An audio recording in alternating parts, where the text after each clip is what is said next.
கால சக்கரத்தில் 12 ராசிகளில் மூன்றாவது ராசியாகவும் புதன் பகவானை அதிபதியாக கொண்ட மிதுனம் ராசி அன்பர்கள் அனைவருக்கும் வணக்கங்க. எல்லாம் எப்படி இருக்கிறீங்க? நல்லா இருப்பீங்க அப்படின்னு நான் நம்புகிறேன். சரி, டைரெக்டாக விஷயத்துக்கு வரலாம். இன்றைக்கி நம்ம வீடியோ பதிவில் என்னங்க பார்க்க போகிறோம்?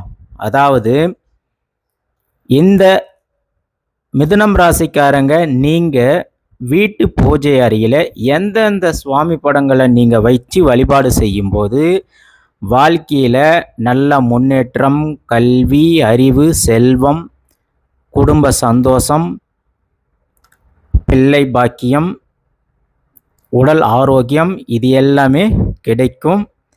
அதே போல் எந்த தெய்வங்களை நீங்கள் வைத்து வழிபாடு செய்யக்கூடாது, அதற்கான காரணங்கள் என்ன, அதே போல் எப்படிலாம் வழிபாடு நீங்கள் செய்யணும் அப்படின்றத பற்றி இந்த வீடியோ பதிவில் நாம் பேச போகிறோம்.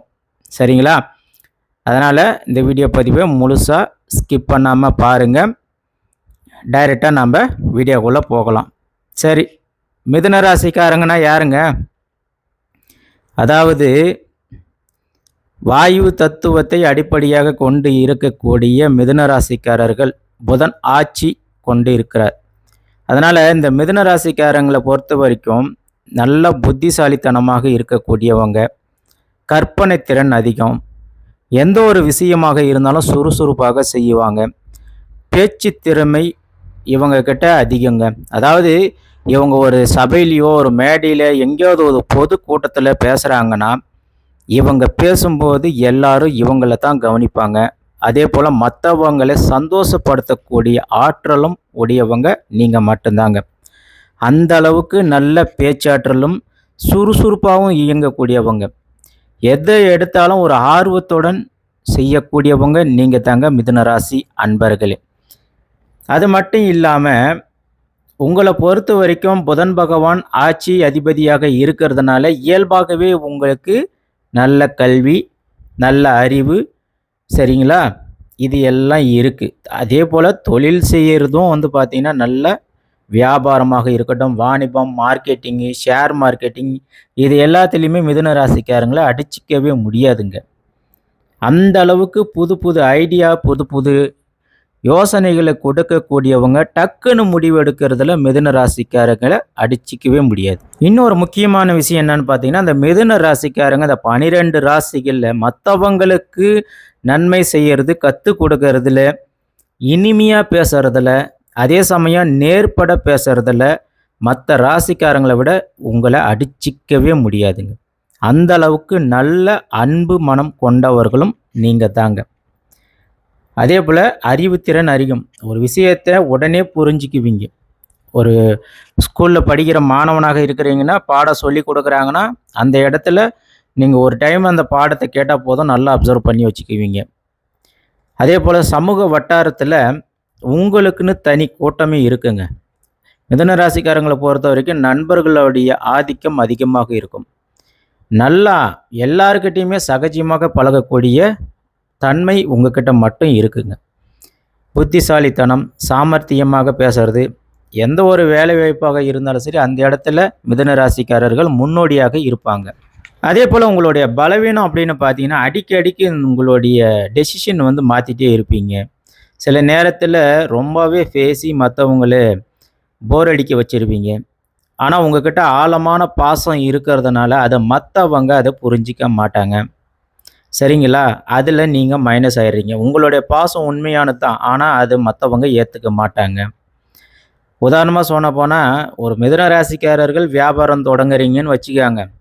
ஒரு மாதம் பார்த்தீங்கன்னா வியாபாரத்தில் இருப்பீங்க, அடுத்த மாதம் பார்த்தீங்கன்னா அதுவே டிஜிட்டல் மார்க்கெட்டிங்காக போயிருப்பீங்க, அடுத்த மாதம் பார்த்தீங்கன்னா வேறு ஒரு மார்க்கெட்டிங் வேலையாக பண்ணியிருப்பீங்க. ஸோ இந்த மாதிரி புது புது விஷயத்தில் கவனம் செலுத்துகிறீங்க, ஆனால் இருந்தாலும் சரியாக ஒரே இதை வச்சு நீங்கள் பயன்படுத்த மாட்டீங்க. சரி, இப்படி இருக்கக்கூடிய மிதுன ராசிக்காரர்கள் எந்தெந்த சுவாமிகளை நீங்கள் வழிபாடு செய்யணும் அப்படின்றத பார்க்கலாம்.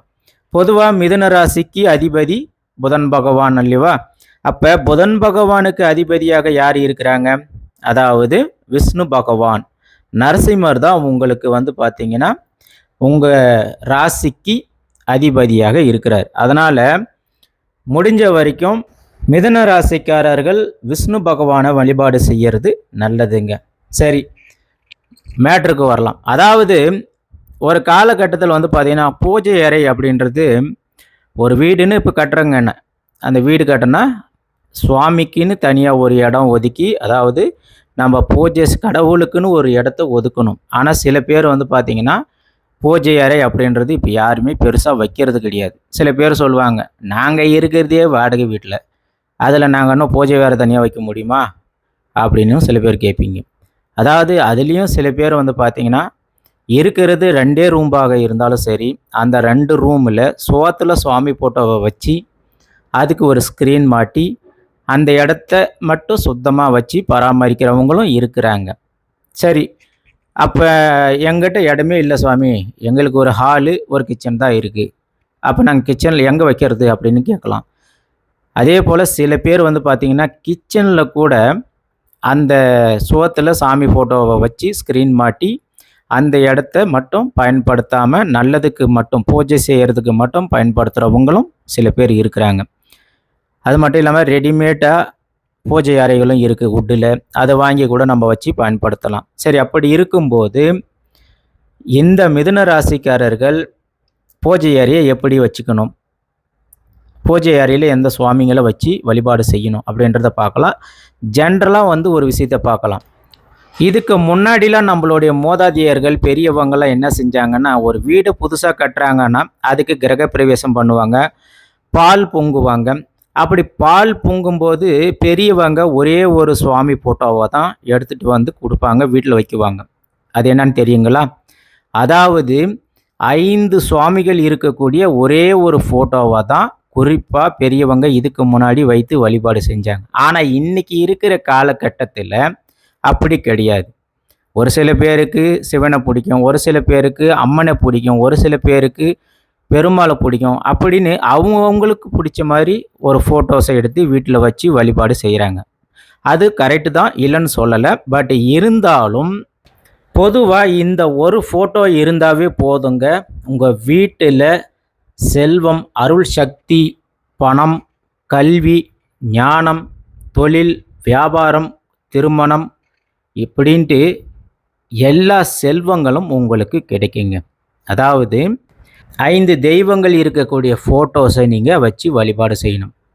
சிம்பிளாக சொல்லணுன்னா, நீங்கள் இனி வரும் காலகட்டத்தில் புதுசாக ஒரு வீடை கட்டி நீங்கள் கிரகப்பிரவேசம் செய்கிறீங்க அப்படின்னா முதல்ல செய்ய வேண்டியது அந்த 5 தெய்வங்கள் இருக்கக்கூடிய ஒரே ஒரு ஃபோட்டோவை எடுத்துன்னு வந்து வச்சு வழிபாடு செய்யுங்க. சரி, அது எந்த சுவாமிங்க அப்படின்னு கேட்டிங்கன்னா, அதாவது ஒரு வீட்டுக்கு தேவையான எல்லா நலன்களையும் இதிலே இருக்குங்க, தெய்வங்கள் கொடுக்குறாங்க. இதில் நடுவில் இருக்கிறது யார் அப்படின்னு பார்த்தீங்கன்னா விநாயக பெருமான். அவர் என்ன செய்கிறாரு, அதாவது வினைகளை அனைத்தையும் வேரோடு நீக்கி வாழ்க்கையில் நமக்கு கேட்குற எல்லா நலன்களையும் வாரி வழங்கும் வள்ளலாக விளங்குகிறார்கள். அதனால தான் நான் என்ன சொல்ல வரேன்னா, நமக்கு வினைகளை நீங்கினவே போதும், மற்ற எல்லாமே நமக்கு கிடைக்குங்க. அதனால தான் விநாயக பெருமான் அந்த 5 தெய்வங்களுக்கு நடுநிலை நாயகனாக விளங்குகிறாருங்க. சரி, அடுத்ததாக யாருங்க, அதாவது விநாயகரில் பக்கத்தில் வந்து பார்த்திங்கன்னா ஒரு பக்கம் சரஸ்வதி தாயார் இருப்பாங்க, மறுபக்கம் மகாலட்சுமி தாயார் இருப்பாங்க. சரிங்களா? இதில் சரஸ்வதி தாயார் இருக்கிறாங்க அப்படின்னு பார்த்தீங்கன்னா, அப்போ ஒரு வீட்டில் சரஸ்வதி தாயார் இருக்கும்போது நல்ல அறிவு, நல்ல ஞானம், குழந்தைகளுக்கு நல்ல படிப்பு, கல்வி, அறிவு இது எல்லாமே கிடைக்குங்க. புரியுதுங்களா? அதாவது ஒரு நல்ல அறிவு இருந்தால் தானே நம்மளால் எல்லா வேலைக்கும் போக முடியும், நல்ல வேலை செய்ய முடியும். அப்போ வேலை செஞ்சால் மட்டும் போதுமா? தகுந்த பணம் செல்வம் வரணுமா இல்லையா? அதுக்கு தான் இந்த பக்கம் வந்து பார்த்திங்கன்னா மகாலட்சுமி தாயார் இருக்கிறாங்க. அப்போ மகாலட்சுமி தாயார் நமக்கு என்ன தருவாங்க, அதாவது செல்வங்களை அனைத்தையும் வழங்கக்கூடிய தெய்வமாக விளங்குகிறார். இன்னும் சொல்லப்போனால் அந்த செல்வம் இந்த செல்வம் அப்படிலாம் கிடையாது, அனைத்து வகையான செல்வங்களையும் அருளக்கூடிய இடத்துல அம்பாள் மகாலட்சுமி தாயார் இருக்கிறாங்க. அப்புறமா இந்த கடைசி 2 பக்கத்தில் யார் இருக்கிறாங்க அப்படின்னு பார்த்தீங்கன்னா, ஒரு பக்கம் மாமனார், ஒரு பக்கம் மருமகன் இருக்கிறாங்க. அதாவது ஒரு பக்கத்தில் திருப்பதி வெங்கடாஜலபதியார் காட்சி தருகிறார். அந்த எம்பெருமான் பெருமாள் இருதயத்தில் இருக்கக்கூடிய மகாலட்சுமி அப்படின்ற தாயாரோடு இணைந்து காட்சி தரக்கூடிய பெருமாள் என்ன நமக்கு தரார் அப்படின்னு பார்த்தீங்கன்னா, நமக்கு நல்ல குடும்ப ஒற்றுமையை தருகிறார். அது மட்டும் இல்லாமல் குடும்ப ஒற்றுமையோடு சேர்த்து வாழ்க்கையில் குழந்தை, கணவன், மனைவி, பிள்ளைகள் அப்படின்னு ஒரு குடும்ப வாழ்க்கையை எம்பெருமான் வெங்கடாஜலபதி தராருங்க. சரி, அப்படி இருக்கும்போது அடுத்ததாக முருகப்பெருமான் கடைசியாக இந்த பக்கம் இருக்கிறார். அப்போ முருகப்பெருமான் நம்மளுக்கு என்ன தருகிறார் அப்படின்னு பார்த்தீங்கன்னா, உனக்கு என்ன பிரச்சனை, என்ன துன்பம், எதுவுமே கவலைப்படாத. அதாவது இந்த திருவடியை பிடிச்சா போதும், உனக்கு எல்லா நலன்களையுமே தருவாங்க. அதாவது முருகன் அவருடைய திருவடியை நீ பிடிச்சா போதும், எப்பேற்பட்ட பிரச்சனையாக இருந்தாலும், துன்பம், கவலை, அதே போல் உன்னுடைய எதிரிகள் எவனாந்தா என்ன, எல்லாரையுமே எதிர்த்து அழிக்கக்கூடிய ஆற்றல், வேல் கொண்டு துன்பத்தை தீர்க்கக்கூடிய நம்மளுடைய சொந்த கடவுளாகிய கந்த கடவுள் இருக்கும்போது எக்காரணத்தை கொண்டும் அஞ்சவே வேண்டாம். தைரியத்தை கொடுத்து உங்களுக்கு வெற்றியை பரிசாக தரக்கூடிய தெய்வமாக எம்பெருமான் முருகன் விளங்குகிறார். அப்போ இந்த நலன்கள் அனைத்தும் வீட்டில் இருந்தாவே போதும். இந்த 5 தெய்வங்கள் இருந்தாவே ஒரு வீட்டில் எல்லா நலன்களும் கிடைக்குங்க. அதாவது நான் மறுபடியும் சொல்கிறேன், இந்த 5 தெய்வங்கள் இருக்கும்போது அந்த வீட்டில் எல்லா வளமும் பெற்ற வீடாக இருக்குங்க. அடுத்ததாக பார்த்தீங்கன்னா, மிதுன ராசிக்காரர்களுக்கு குறிப்பாக எந்த தெய்வங்களை வணங்கணும் ராசிப்படி பார்த்தீங்கன்னா, நீங்கள் விஷ்ணு பகவான் நாராயணனை நீங்கள் வழிபாடு செய்யணும். அப்படி நீங்கள் வழிபாடு செய்யும்போது எந்த துறையாக இருந்தாலும் சரி, அதில் நிச்சயமாக உங்களுக்கு நாராயணன் உங்களுக்கு வழி காட்டுவாருங்க, வெற்றியை கொடுக்குவாருங்க. அதே போல் சரஸ்வதி தாயாரை மிதுன ராசிக்காரர்கள் வழிபாடு செய்யலாங்க. அப்படி வழிபாடு செய்யும்போது உங்களுக்கு வாழ்க்கையில் நல்ல அறிவு, கல்வி, பணவரவு, தொழில் வளர்ச்சி, இது எல்லாமே உங்களுக்கு சரஸ்வதி தாயார் உறுதுணையாக நின்று உதவி செய்வாங்க. அதே போல் தட்சிணாமூர்த்தியை நீங்கள் வழிபாடு செய்யலாங்க. தட்சிணாமூர்த்தியை நீங்கள் வழிபாடு செய்யும்போது நீங்கள் எடுக்கக்கூடிய முடிவுகள், திடீர் முடிவுகள், புத்திசாலித்தனம், வழிகாட்டும் பாதையாக தட்சிணாமூர்த்தி உங்களுக்கு உறுதுணையாக இருப்பாருங்க. அதே போல் நீங்கள் விநாயக பெருமானை வழிபாடு செய்யலாங்க.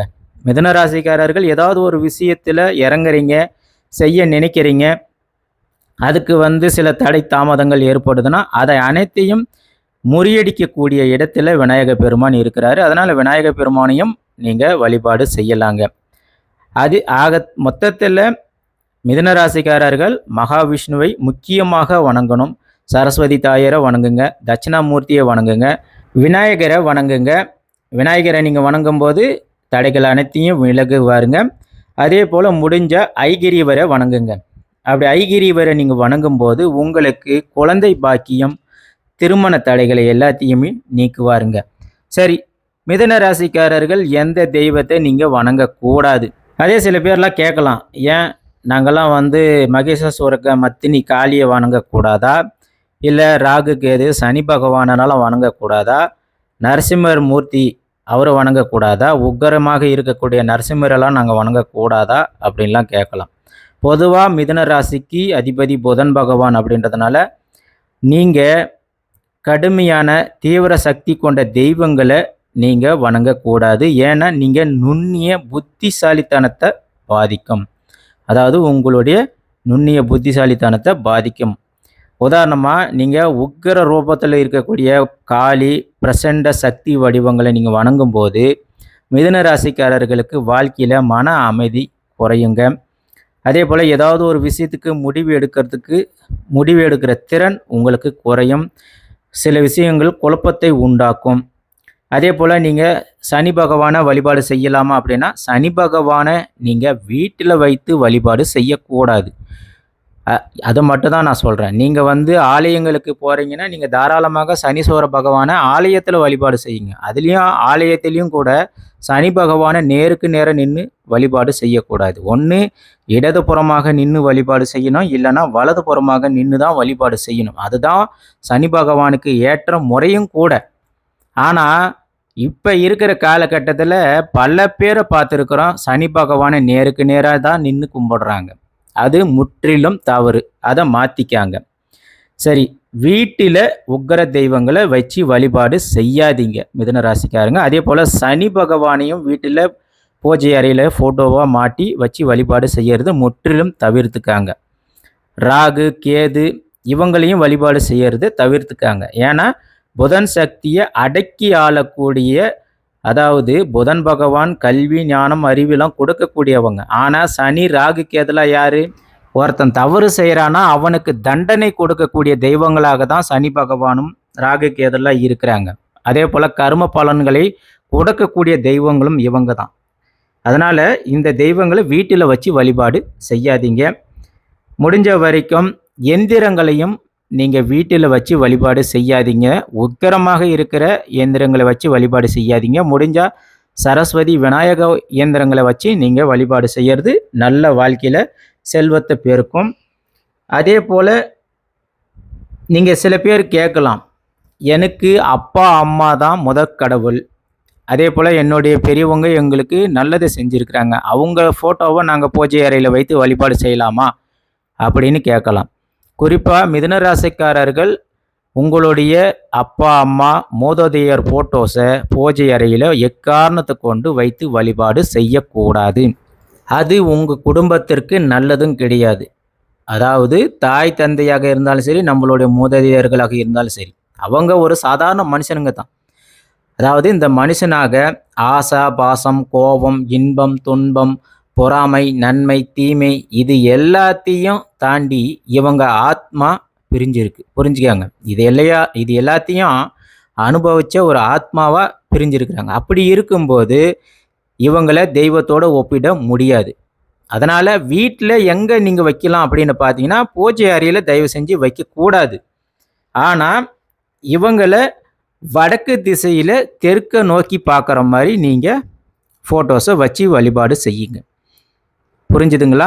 வடக்கு திசையில் வைத்து தெற்க பார்க்குற மாதிரி நீங்கள் வச்சு வழிபாடு செய்கிறது உங்களுக்கு வாழ்க்கையில் நல்ல முன்னேற்றத்தை அவங்க கொடுப்பாங்க. அடுத்ததாக மிதுன ராசிக்காரர்கள் பூஜை அறையை எந்த திசையில் வைக்கலாம் அப்படின்னு பார்த்தீங்கன்னா, எல்லா திசையிலுமே வைக்கலாம். அதாவது குறிப்பாக கிழக்கு திசை வைக்கிறது நல்லது, சிறந்ததும் கூட. அதே போல் மேற்கு திசையிலையும் வைக்கலாம், வடக்கு திசையிலையும் வைக்கலாம். ஆனால் தெற்கு திசையை பொறுத்த வரைக்கும் முக்கியமாக தட்சிணாமூர்த்திக்கும் நடராஜருக்கு மட்டும்தான் உகந்ததாக இருக்குது.